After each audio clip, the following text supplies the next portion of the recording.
Pisang. Pisang adalah tumbuhan monokotil herba raksasa, abadi, dan diperbanyak secara vegetatif.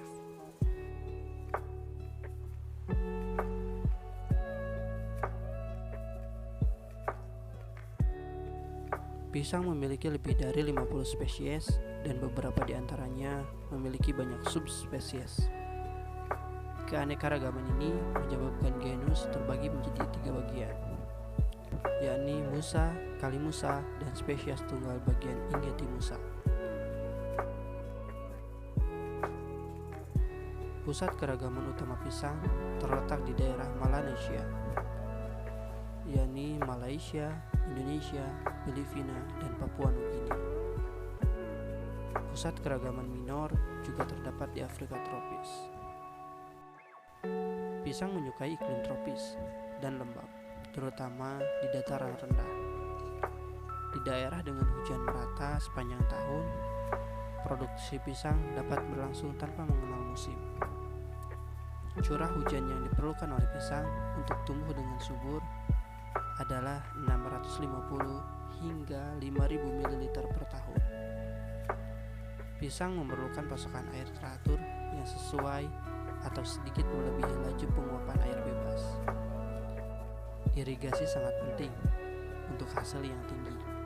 Jika curah hujan tinggi kurang dari penguapan, dan juga memberikan keuntungan pemupukan melalui air irigasi. Selain itu, tanah dengan struktur granular lebih disukai untuk pergerakan air dan pertumbuhan akar yang lebih baik. Dengan bahan organik dan kesuburan yang tinggi memastikan hasil yang tinggi.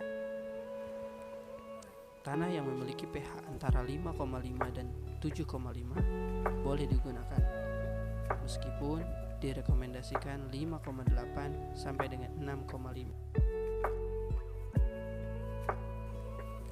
Sementara itu, suhu lingkungan yang sesuai untuk pertumbuhan pisang berkisar antara 20 derajat Celcius hingga 30 derajat Celcius. Pisang sangat rentan terhadap kerusakan akibat angin. Dalam suatu produksi wilayah, angin sedang dengan kecepatan antara 20 dan 50 km per jam menyebabkan hingga parah merobeknya daun.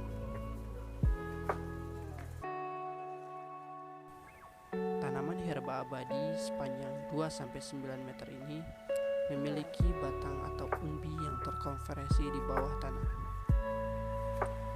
Itulah batang sebenarnya. Bagian yang tampak seperti batang terdiri atas pelepah daun yang bertumpuk. Tunas apikal umbi ini menghasilkan daun dan pada tahap tertentu berdiferensiasi menjadi kuncup bunga. Umbi mempunyai tunas lateral yang menghasilkan tunas, pengisap atau anakan yang ada di dekat induknya. Pengisap atau anakan ini tumbuh dan ketika cukup umur, dia akan berbunga dan membuah. Pengisap atau anakan dapat terdiri dari 2 jenis. Yang pertama, pengisap atau anakan pedang. Pengisap atau anakan pedang adalah salah satunya mempunyai daun yang sangat sempit ketika masih muda dan batang semuanya berbentuk kerucut. Jenis yang keduanya yakni pengisap atau anakan air yang memiliki batang semu berbentuk silinder dan daun lebar, hampir bulat. Pengisap atau anakan air dihilangkan di perkebunan dan biasanya tidak digunakan untuk perbanyakan. Sedangkan pengisap pedang dipilih menjadi tanaman ratun dan disukai sebagai bahan perbanyakan. Lantas, bagaimana perbanyakannya? Akan kami bahas di episode Project Jauh selanjutnya. Terima kasih dan sampai jumpa.